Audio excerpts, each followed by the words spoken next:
I kept the door to my late wife's studio locked for 11 years. When my son married a woman who smiled too wide and asked too many questions, I changed the combination.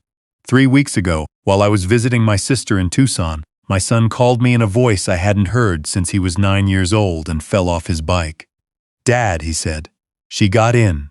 I was standing in my sister's kitchen when the call came, coffee going cold in my hand. My son rarely called during the day. He knew my habits, knew I liked mornings quiet. When his name came up on the screen, I felt something drop in my chest before I even answered. "She found the override code," he said. "I don't know how. I came home from work and she was in there. Dad, she went through everything." I set the mug down on the counter very carefully so it wouldn't make a sound. "Is she still in there?"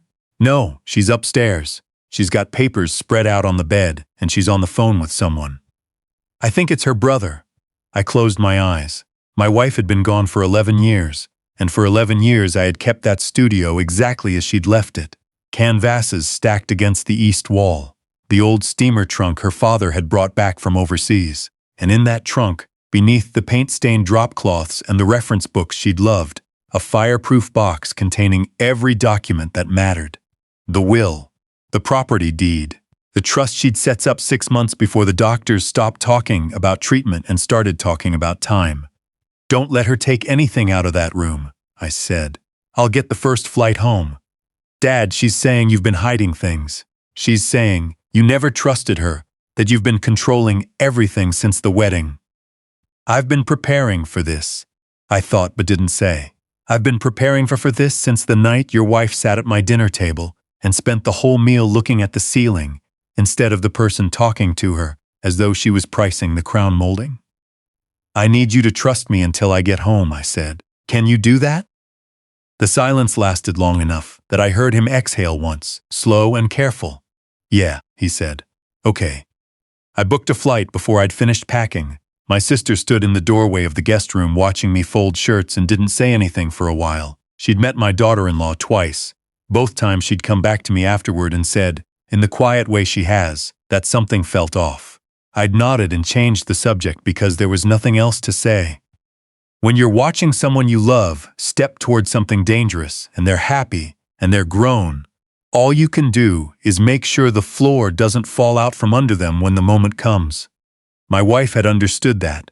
She'd understood it better than I had, and she hadn't even been alive to meet the woman. Let me explain the studio. When my wife was alive, she painted. Landscapes mostly, but also portraits, still lifes. A few abstract pieces she did in the last year that I still don't fully understand but can't stop looking at. After she died, I couldn't touch the room. I tried once, about 4 months after the funeral, and I got as far as putting my hand on the doorknob before I had to walk away and sit down on the hallway floor like a man half my age. After that, I just left it. I told my son the paints needed to be kept at a controlled temperature. I told him I'd get to it eventually. Neither of those things were lies, exactly. They just weren't the whole truth. The whole truth was that the room was the last place in the house where she was still present. The smell of linseed oil, the particular slant of light through the north-facing windows she'd chosen the house partly for, the unfinished canvas on the easel she'd been working on the month before she went into the hospital for the last time. I couldn't seal all of that into boxes and donate it to a community center. I wasn't ready. I added the keypad lock 2 years after she died, when it became clear that my son was serious about the woman he'd been dating. Not because I'd made up my mind about her yet, because my wife had asked me not to let anyone into that room who didn't belong there, and I needed time to decide whether this woman belonged. She gave me that answer herself at the first dinner I hosted. My son brought her over on a Sunday in October. She was striking, I'll say that, put together in a way that made you feel slightly underdressed in your own home, which I suspect was the intention. She shook my hand with both of hers and said it was such an honor, that she'd heard so much about me, that the house was absolutely beautiful. The way she said beautiful made me glance at my son to see if he noticed the extra beat she'd put on it. He hadn't. During dinner, she was charming. She asked about my career. She asked how my son had grown up, what he'd been like as a kid. She asked what I planned to do with the house when I retired, whether I'd considered downsizing, what the neighborhood had been like when we first moved in. Each question arrived lightly, as though she were just making conversation. I answered each one just as lightly. But I noticed, the way you notice when someone is measuring a room, that she was very interested in specific things. Not in who my wife had been. Not in the stories. In the numbers underneath the stories. After she left, my son stood in the kitchen looking like a man who'd just pitched a perfect game. "Well," he said. "She seems very polished," I said. He laughed. "That's dad speak for something. It's dad speak for she seems very polished," I said. "Give me time." I spent the next 6 months paying attention. My son, to his credit, is not a naive man. He's careful with money, good at his job, the kind of person who reads the fine print. But he'd been lonely. His mother died when he was 24, right when he was starting to figure out who he was as an adult. And that kind of grief leaves a particular shape in a person. It makes them want, sometimes a little too much, to believe in good things. I watched his girlfriend chip away at the edges of his savings without him noticing. First, it was a vacation he described to me as a trip they'd both been wanting to take. When I asked what he'd contributed versus what she had, the math was very one-sided. Then came the furniture for her apartment, bought on his card because she was in between things right now. Then the weekend she spent with him at my house while I was out of town, during which she'd apparently walked every room twice, and he'd mentioned, almost by accident, that she thought the kitchen could use updating and knew a contractor.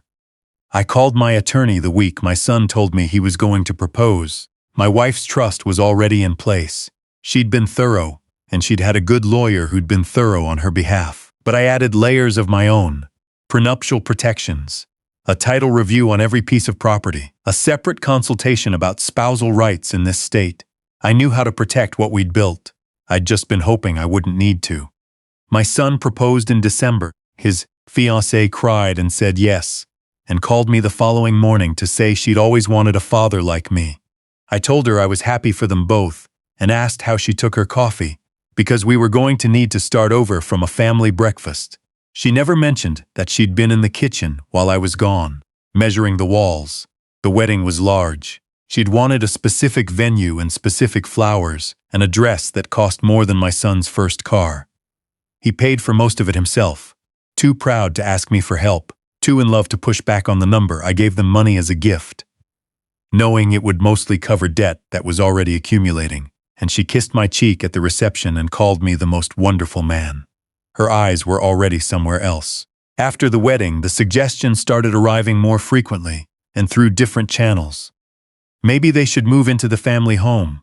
I had so much space, it seemed wasteful. And wouldn't it be nice to have family close?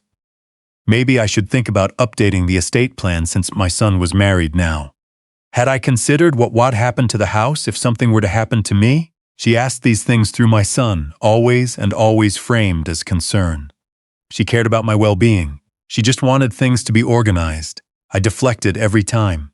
I told my son the house was fine, the estate was fine. I had an attorney I trusted and everything was in order. He accepted it, mostly. But I could hear her working in the background, softly and steadily, like water wearing through stone. The flight home from Tucson was 3.5 hours. I spent most of it looking out the window and thinking about my wife, about the day she'd told me she was setting up the trust. We'd been sitting on the back porch after a doctor's appointment, in the particular kind of silence that follows news you've been half expecting, but weren't ready for. She'd looked at me and said, very calmly, that she needed to talk about some things while she still had the clarity to talk about them clearly. "You need to protect everything we built," she said.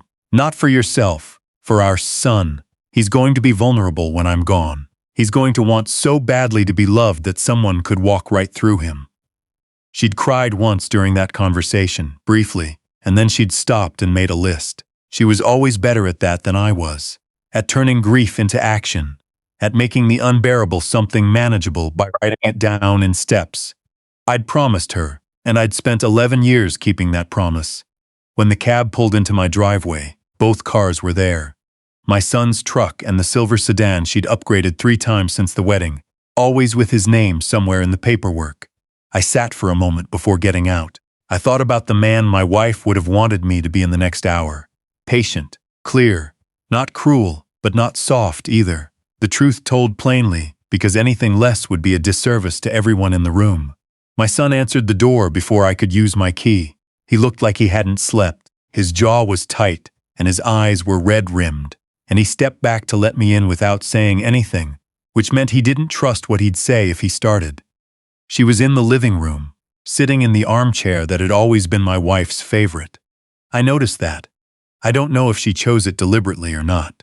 She was dressed casually, but her posture was very straight, and she had a glass of water on the side table and her phone face down in her lap, and she looked at me the way someone looks at an opponent they've been waiting a long time to sit across from. "We need to talk," she said. "Yes," I said. "We do." I sat down. My son sat on the couch between us, perched at the edge, which was exactly where she wanted him, equidistant, torn, not yet committed to either side. "I found documents in your wife's studio," she said. "Documents about this property, about accounts, about a trust that my husband knows nothing about. The trust has been in place since before you met my son," I said. "It was established by his mother to protect assets she'd spent her life building, to protect them from me, apparently, to protect them from anyone whose claim to them would be based on marriage rather than contribution." Her chin came up a quarter of an inch. "That's a very careful way to say you assumed I was a thief. It's a careful way to say that my wife was a careful woman," I said. "She grew up with nothing. Her family lost everything she'd ever known when she was a teenager, because someone they trusted made decisions they had no right to make. She spent her adult life making sure that wouldn't happen to her own family. The trust was her idea. The legal structure was her design. I just kept my promise to enforce it." My son was looking at me now, something shifting in his face. "She never told me about any of this." "No, she asked me to wait until you were older, until you were settled in your own life, your own career, your own sense of who you were. She didn't want you growing up with money in the background of every decision you made. She wanted you to build something real first." "How convenient," my daughter-in-law said, "that all of this protection also meant your son never had any financial independence from you. He has complete financial independence from me. He bought his own home before you met him. He built his own career. The trust is a foundation, not a leash. There's a difference." "Is there?" She leaned forward slightly. "Because from where I'm sitting, you've spent 3 years making very sure I couldn't access anything in this family.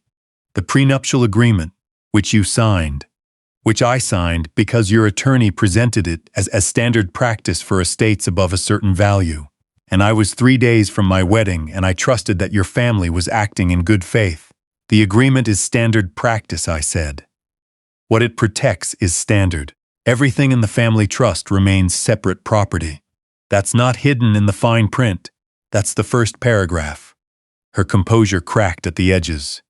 "You knew exactly what you were doing. You made sure that no matter how long I stayed married to your son, no matter what I contributed, I'd never have any real stake in this family's security." "What did you contribute?" I asked. The question arrived quietly, without anger, because quiet was more useful here. "You haven't worked since the wedding. You told my son you were building a client list, developing a freelance practice. It's been nearly 3 years. What came of that?" She was quiet for a moment too long. "The market was difficult. For 3 years, continuously. I supported his career. I attended his work events. I created a home. You spent his income and pursued access to mine," I said. "I want to be very precise about that, because I think precision matters here. In the last 3 years, I've watched you increase my son's monthly expenses by roughly 40% through purchases he didn't initiate and couldn't easily refuse. I've watched you suggest, no fewer than 6 times, that they should move into this house. And I've watched you, on my home network, research estate trust loopholes and the rights of a surviving spouse in this state." The silence that followed that was a different kind of silence. My son turned slowly to look at her. "That's not," she started. "It is," I said. "I have a good router and I know how to read a log. You surveilled me in my own home. In my home, which you visited regularly, and used the Wi-Fi involuntarily. I didn't need to surveil you. You told me everything I needed to know." She stood up. My son stood up too, but he was looking at her now with an expression I hadn't seen on his face before. Something careful and tired and slowly realizing. "Amara said," he started, then stopped. That wasn't her name. He was reaching for something, for a word for what he'd been carrying. "I need to know something. The car. The upgrade last spring. You said the old one needed too many repairs." She said nothing. I looked at the service records last month. There were 2 oil changes. That was it. The car was fine. I didn't feel safe in it. You never said that. You said it needed repairs. His voice was very even. That's how I know when my son is truly upset. He gets quiet and flat, the way still water hides depth. What else have you told me that wasn't true? She looked at him, and for just a moment something shifted in her expression. Not guilt, exactly, but the recognition that the calculation had changed, that the thing she'd been working toward had just slipped. This isn't about the car, she said. This is about your father spending 3 years treating me like a suspect in my own marriage. He asked you a question, my son said. About the car. Answer it. Another silence. Longer. I wanted the upgrade, she said finally. I knew you'd say no if I asked directly, so I found a reason. My son exhaled. He sat back down on the couch, not the middle this time, but closer to his own end of it. I watched him put both hands on his knees and look at the floor. How many times? He asked.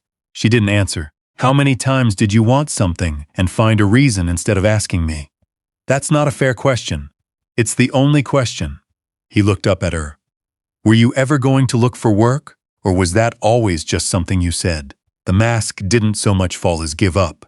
She sat back down, and her posture changed for the first time, the careful straightness going out of it. I thought we'd have a certain kind of life, she said. I thought there was money, real money, and that eventually it would be accessible. I thought your father would soften. I thought if I was patient enough, you thought you could wait me out, I said. Yes, the word came out, flat and exhausted, and instead you documented everything, locked everything, and smiled at every family dinner while you waited for me to make a mistake. I waited for you to be who you actually were, I said. You didn't disappoint me. My son asked her to leave that evening. He was gentle about it, which is who he is, even when he's been hurt. He gave her time to pack what she needed. He told her the joint account was accessible, and she should take what she needed for a few weeks. She left without saying anything else to me, which was the first honest thing she'd done since I met her. After the car pulled out of the driveway, my son and I sat on the back porch for a long time without talking. It was a cool night. The yard my wife had planted and tended was dark and quiet, the garden beds she'd designed along the fence line barely visible. She wanted me to choose, he said eventually. Her or you? I know. I kept almost doing it. There were nights when I thought you were the problem, that you couldn't let go, that you were making her feel like an outsider, that if you'd just welcomed her she would have relaxed. I know that too, but she never actually relaxed, did she? Even when you were kind to her. She was always assessing, yes. He was quiet for a moment. Mom set up the trust because of me specifically, because she knew I'd be someone who could get taken advantage of. She knew you'd be someone who loves completely, I said. That's not the same thing. He turned to look at me. Can I see the room? Her studio. I want to see what's in there. So I took him inside and punched in the combination, his mother's college graduation year and mine together, the year we met, which felt right, and opened the door. He stood in the doorway for a moment before stepping in. The room was exactly as she'd left it. The canvases along the east wall, the steamer trunk with the brass clasps, the unfinished painting on the easel that she'd been working on, from a photograph of the 2 of them at the coast, taken the summer before the diagnosis, both of them laughing at something off camera. He walked to the easel and stood in front of it for a long time. She never finished it, he said. No, but she got far enough that you can see what it was going to be. He turned to the trunk and I opened the fireproof box inside and showed him everything. The trust documents in his mother's handwriting on the annotation pages, the will, the letter she'd written him, sealed in an envelope with his name on it, that I'd been holding for 11 years, waiting for the right moment. He took it to the corner of the room where the light was better and read it standing up, the way he used to read things when he was a kid, unable to sit still when he was focused. By the time he finished, he was crying quietly, not making much of it. She knew, he said. She was thinking about exactly this kind of thing. Your mother thought 3 steps ahead. It's how she was built. He folded the letter and held it for a moment. What does the trust actually contain? I want to know everything. No more waiting. So I told him. The house appraised last year at significantly more than we'd paid for it. The investment accounts we'd built together over 30 years of careful decisions, and a few good ones. the life insurance policy that had been quietly compounding since she died. He listened to all of it, and he didn't react to the numbers the way I'd half expected, with shock or relief or something transactional. He just nodded slowly, like a man absorbing the full weight of something he'd been carrying without knowing it. "It was always for you," I said, "not for me to hold over you. Never that." "I know," he set the letter down on the trunk carefully. "I know that now. Several months have passed since that night. The divorce was uncomplicated in the legal sense. The prenuptial agreement held, which his ex-wife's attorney confirmed quickly enough that it suggested the attorney had read it more carefully than she had.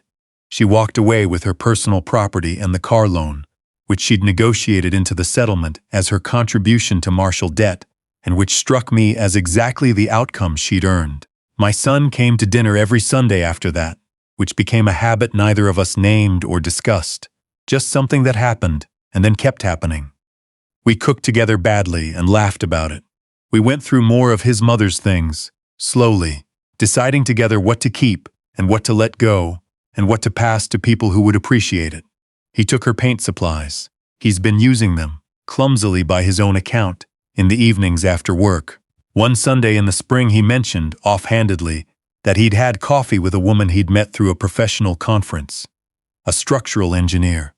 She'd suggested the coffee shop, she'd arrived first, and when the bill came she'd split it before he'd reached for his wallet. She asked about my family, he said. I told her the truth, all of it. What did she say? He almost smiled. She said her own father had gone through something similar with her brother. She said families that pay attention are worth keeping. I felt something settle quietly in my chest. She sounds like someone worth getting to know slowly, I said. Yeah, he said. That's exactly what I thought. After he left that evening, I went back to the studio. I'd been going in there more often lately, not to grieve exactly, but to be in the space, to think.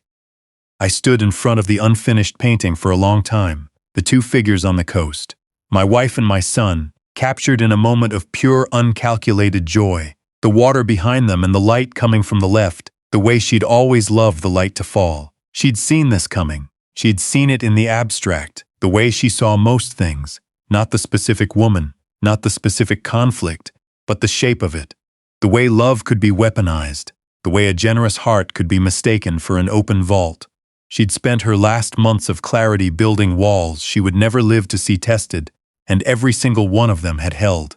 I touched the edge of the canvas, the small ridge of dried paint where she'd stopped. He's going to be okay, I said, the same way I'd talked to her for 11 years in empty rooms that still somehow felt occupied. He knows what to look for now. He knows the difference. The lock on the studio door still worked. I'd never changed the combination, and I never planned to.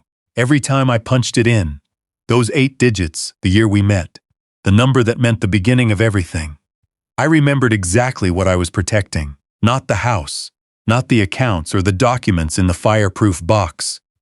Her, the version of her that had loved us carefully enough to plan for a future she couldn't be part of.